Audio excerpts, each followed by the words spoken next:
What did you guys come up with? Ah, most of you picked the correct answer. It is SOHCAHTOA. SOHCAHTOA. And S is for sine, opposite over hypotenuse. C is for cosine, adjacent over hypotenuse. T is for tangent, opposite over adjacent. All right, good. So here we go. Sine and cosine inverse. This is from 13.2 in your text. And we've been in 13.2 before. We were actually in this when we were learning just about the sine and cosine ratio. But this is like further into the lesson. And essential question, how do you find the unknown angle measure in a right triangle? Okay, we're going to be able to do that. We started doing that last week with the tangent inverse. Okay, and so your learning goal today is I can solve for a missing angle measure in a right triangle using a sine, cosine, or tangent ratio. So a little bit of review. This is what we learned last week. So if we want to find the measure of an angle specified for the triangle below, we would use the inverse tangent, which is tan with the exponent of -1. That's inverse tangent. Okay, we use that on the Google calculator, and I'll like do a split screen so you can see how we do that. I've been showing you guys the Google calculator to evaluate your trigonometric ratios, all this stuff. You can use lots of different calculators, but one that we all have access to is the Google calculator. Okay, and so in this example, you want to find the measure of angle A. Well, you look at where A is, and you see what you have on the picture. If we have both leg lengths of this right triangle, the two sides that make up the 90-degree angle are the legs. Then we use the inverse tangent of that ratio, the tan ratio, which is SOHCAHTOA, TOA, T-O-A. Tangent is opposite over adjacent. So of A, 6.8 is opposite and 3.0 is adjacent, right? And this is going to be equal to the measure of this angle A. And the way you do that on the calculator is you need to select degrees, select inverse, select inverse tangent. It's going to pop up as arctan. That's okay. That's the same thing. And I'm going to put in this ratio of 6.8 divided by 3.0, close parenthesis, equals. And this is the angle measure, but we're going to round it to be approximately 66 degrees. Okay, so the measure of angle A is approximately 66 degrees. And I know there's a regular old equal sign right here. That should be an approximately equal to sign. This is just right out of the textbook. So they tend to do that a lot, is they just don't put the approximately equal to sign when they should. But I'll tell you guys when they make mistakes. All right, so our vocabulary: inverse trigonometric ratios for sine and cosine are defined as follows. Given an acute angle, angle A, if sine of angle A equals x, then the inverse sine of x is equal to the measure of angle A. And if cosine of A equals x, then the inverse cosine of x is equal to the measure of angle A. Remember, sine A, cosine A, those are ratios. You're just comparing two side lengths of a right triangle to get a ratio. Okay, and so if you can do that, then you can use the inverse function to find the measure of the angle. So this is our first slide we'll do together. Okay, so we're going to find the acute angle measures in triangle PQR to the nearest degree. And so here is our triangle, PQR. There is our right angle. Okay, that's the 90-degree angle.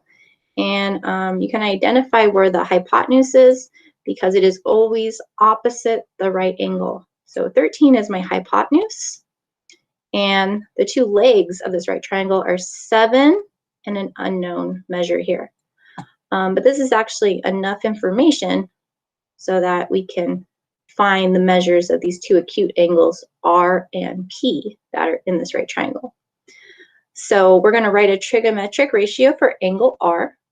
Since the lengths of the hypotenuse and the opposite leg are given, we'll use the sine ratio. So when we are looking at angle R,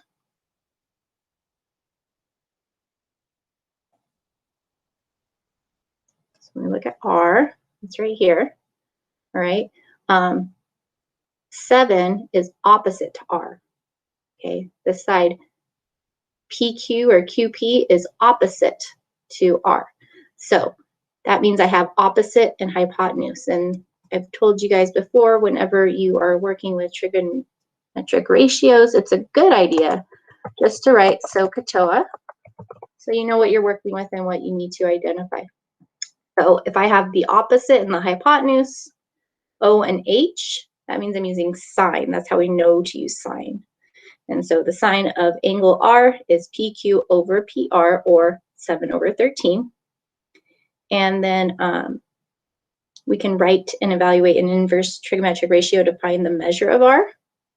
Okay, so we're using that trigonometric ratio for angle R, which is 7 over 13.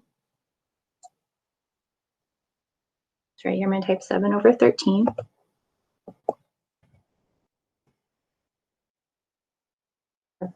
The sine ratio for this angle is 7 over 13. And then we use the definition of the inverse sine ratio to find the measure of angle R. So it's equal to inverse sine of, again, 7 over 13. And now we're going to use a calculator to evaluate what that actual inverse sine ratio is.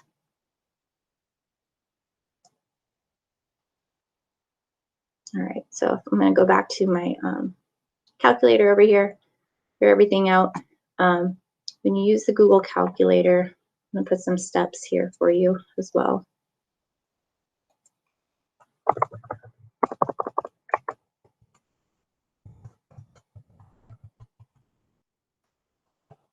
And then see what I'm typing so small.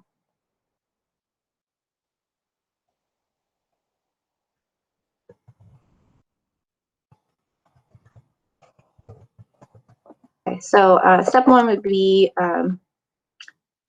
want to make sure that you're on degrees, okay? Check that you are on DED. Okay, and the way you would check is that it would be darker than RAD. That's radians, that's degrees. Your next step for using these inverse trigonometric ratios is to click on I and V. That stands for inverse. So we're going to click here, I and V. And once you do that, every time I click this, it changes what you see here. So right now it says sine, cosine, tan. If I click it one time, it turns into inverse sine, inverse cos, inverse tan. Okay, so you want it on the inverses to use an inverse. And then we're going to click on the inverse trigonometric ratio we need. And in this case, we're finding inverse of sine. So I'm going to click sine, and you'll see it pops up as arc sine. That's okay. That's the same thing.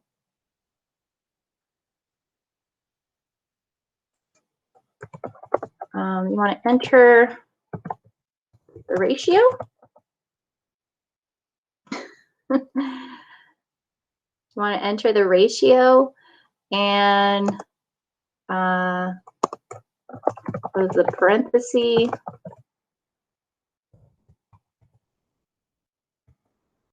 And click equals.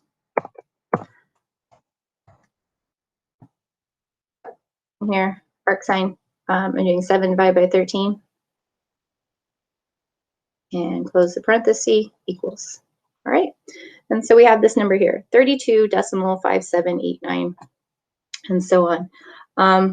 Paying attention to the directions, it says that we want to find it to the nearest degree. So we're going to round We're rounding here. And so that means since I'm going to round, it's not exactly equal to, it's approximately equal to. So I am going to remove that because it bothers me when they're wrong. And just put in instead the approximately equal to symbol as best as I can. Like the squiggly equal sign. It's kind of a little bit off. I'm going to try that again. There we go. All right. So rounding to the nearest whole degree, that means, is it going to be 32? Or depending on this digit right here, will it turn into 33? Okay. This is a 5. Anytime you have a 5, 6, 7, 8, or 9, you need to go up. We're rounding up. So it's going to become 33.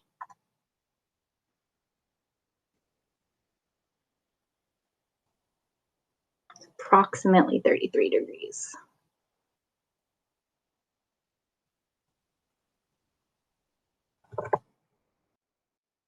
Okay, and I could come in here and actually label that as 33 degrees. We don't have a little degree symbol, so I could come back and just draw one in. 33 degrees. And so let's see how you guys are doing this so far.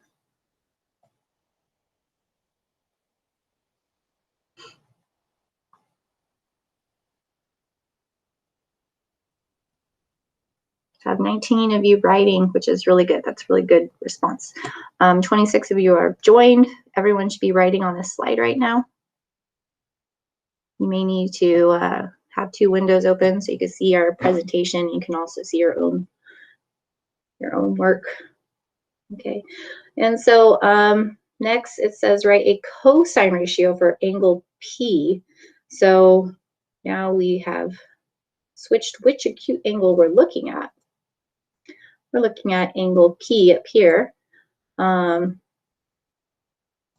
right, and so from this perspective, 7 is the adjacent leg. 13 is still the hypotenuse. So adjacent and hypotenuse is cosine. So katoa, cosine, is adjacent over hypotenuse. So that's what they have here. The cosine of P is adjacent over hypotenuse, PQ over PR. But instead of PQ, we want to use the number 7.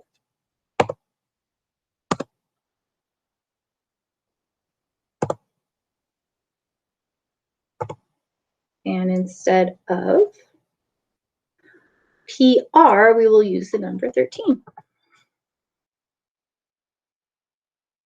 Right, so cosine of angle P is the fraction 7 divided by 13. Look at that, it's the same ratio. But we're not going to get the same answer because even though we have the same ratio of 7 over 13, here it's sine, and then here it's cosine. So it is a little different. And then to find the measure of that, we use the definition of the inverse cosine ratio. So the measure of angle P is equal to the inverse cosine of 7/13. Right. So back to our Google calculator. Again, these are our steps. Check that you're in degrees. Then you're going to click on inverse. And then you're going to click the inverse trig ratio you need. Enter the ratio, close the parentheses, and click equals. It kind of looks like a weird little happy face. Or, well, not happy, but it's just an equal sign in parentheses. It just looks strange. All right. Inverse cosine. So on degrees, click inverse. So I get the inverse cosine button. Click that. It says arc cos. That's fine because that's what it is. So 7 divided by 13, close parentheses, and equals 57.4210, so forth. So again, we're rounding to the nearest degree. So is this going to be 57 or is it going to be 58? If I look at what's right to the right of where I'm rounding, I have a 4. Anytime you have a 0, a 1, a 2, a 3, or a 4, you're going to round down. So it's just going to be 57 degrees. Again, approximately. So I'm going to change that. not 57 degrees exactly. It's approximately that.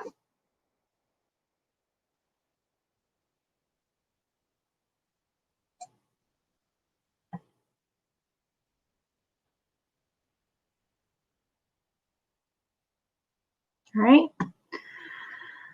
So I'm going to give you a minute or two to get caught up on this slide, and then we'll move forward. Would it be wrong if I put 57.4? So because it's asking you to round to the nearest degree, like if you had a computer doing this, that would be incorrect because you didn't round to what it asked you to round to. Now, if I was rounding to the nearest tenth, 57.4, that would be actually accurate, but it didn't ask you to do that. So why that is, yeah. So you just have to be careful what it's asking you to do. You know, as a teacher, if I was grading that, you know, you would lose minimal points just because you rounded wrong, but you have the accurate answer. If it's a computer grading your work, it's just going to say you're wrong, not tell you why, because it's just because you didn't round correctly. Good question.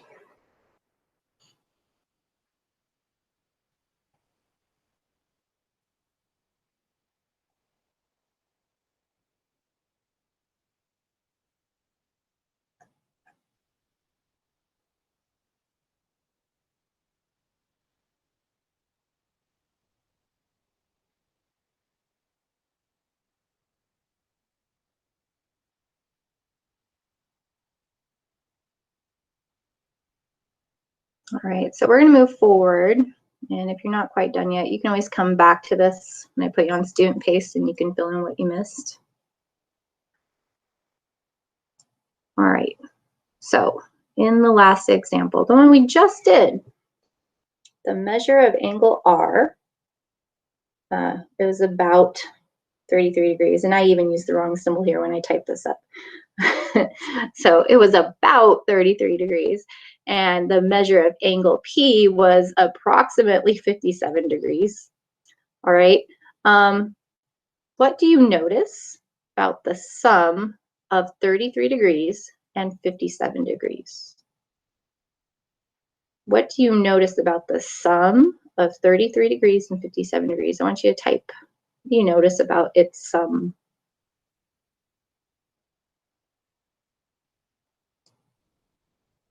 I have two responses. So I'm going to give you a couple minutes to do this one.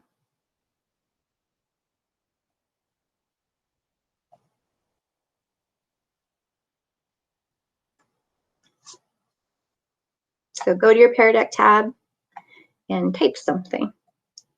What do you notice about the sum of 33 degrees and 57 degrees? We're up to 3 out of 26 responses.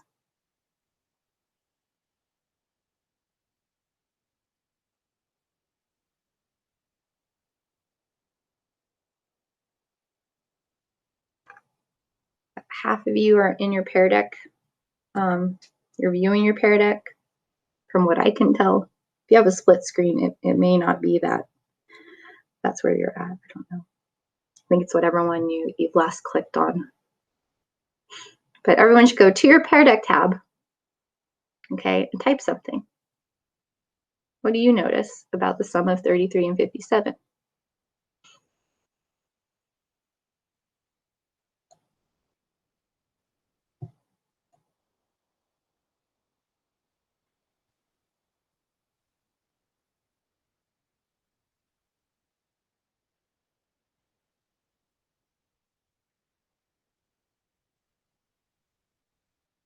That's a 7, 8 responses.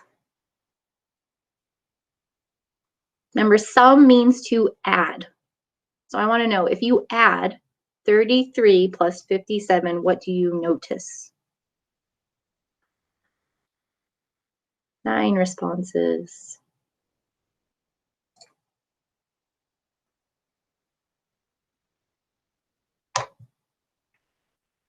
$11 responses. Can we at least get half of you guys? 2 more people.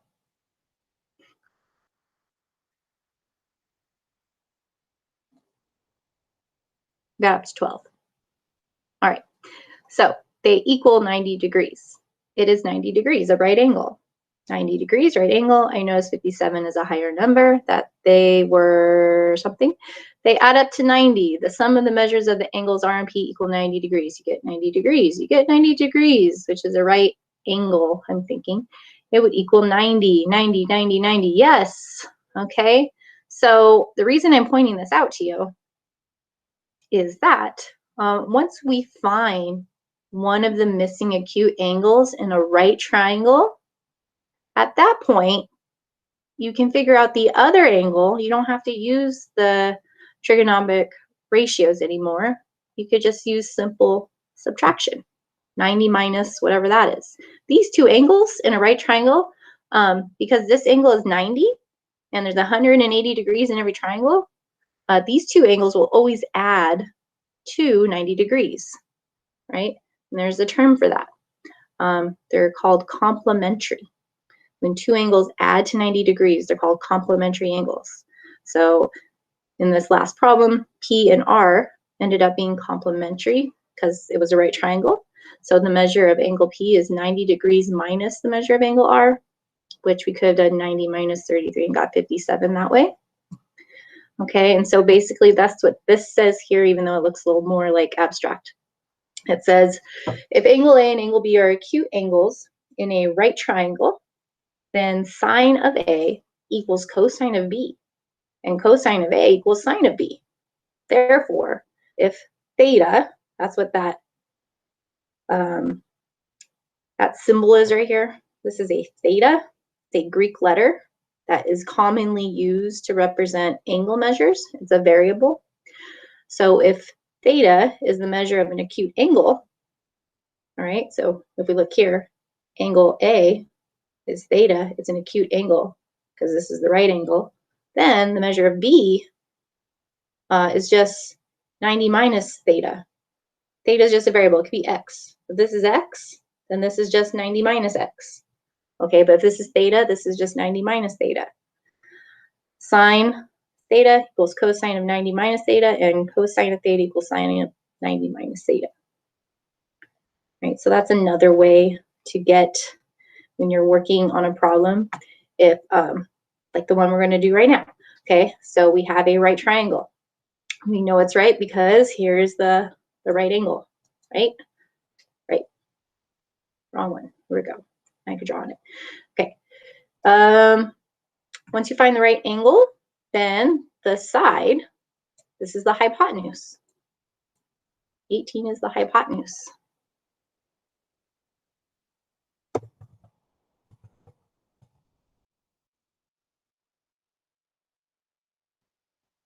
Another good thing to write when you're starting these, remember, you type out SOHCAHTOA. That helps. And so that way you know which trigonomic ratio to use for the situation that you have. We're going to find in number 13 the measure of angle P, which is here.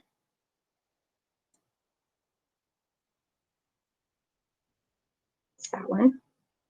Then from this perspective, we know a leg of 8, which is adjacent, and we know the hypotenuse. So here, if we know adjacent and hypotenuse, we would use cosine. For the measure of angle Q, there's different ways to do this. So if I want to start over here, maybe, I know, again, still 8 and 18, I know the hypotenuse and I know opposite. So I could use sine to figure out the measure of Q. But once I've done just one of these, whichever one I start with, I could start with, but then the other one is just 90 minus whatever you got, okay? So you can do it that way, or you can just use trigonometric ratios for both of them. Okay, I'm going to give you guys some time to work on this. I want you to try to figure out what is the measure of angle P and what is the measure of angle Q. I already have 9 of you writing on here, which is fantastic. So let's take at least 5 minutes. Let's say 5 minutes because my timer goes for 5 minutes. Okay, so. Okay, so time is up. There's still 10 of you that didn't get started on this.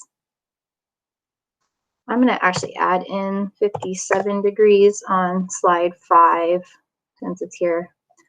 Just to show you guys, when you're doing these problems, you know, always check that your answers are making sense, right? So, you know, the fact that I know this is 90, this little box, this is 33, and this is 57, these have to add to 180 because it's a triangle. All triangles, all three angles, all the time, are always going to add to 180 degrees exactly. So, you know, if you're doing your work and get something outrageous, just, you know, these have to add to 90 because this is 90. Okay, so if these don't add to 90, you made a mistake. All right, so the one that I wanted you to do was this slide here. Let me see what we came up with. This person put a lot of work and color into it. I like that. So they use the cosine, all right, of adjacent over hypotenuse, which is 8/18. And the measure of angle P is that, which is approximately this. This is really pretty. Like, I don't even need to rewrite it because this looks so good. And over here, they did measure of angle Q as opposite over hypotenuse. So that's sine, opposite over hypotenuse, 8/18. Again, same ratio, but we're using a different trigonometric ratio. And measure of angle Q is this here, which rounds to approximately 26 degrees. So this is perfect. This is absolutely one way you can do this. Yeah, you could check your work too. It should add to 90. Awesome. Awesome job. That one's mine. So cosine P of 8/18. Yes, this is true. Okay, so that's correct. You're off to a good start. Here they have just the answers. And they're showing that it works out here. Okay.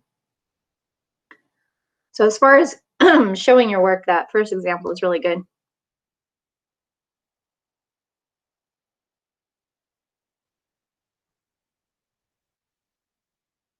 Once you've done one of these, okay, so say you started with 13 and you got 64 degrees about, you can just do 90 minus 64 and get the other value here.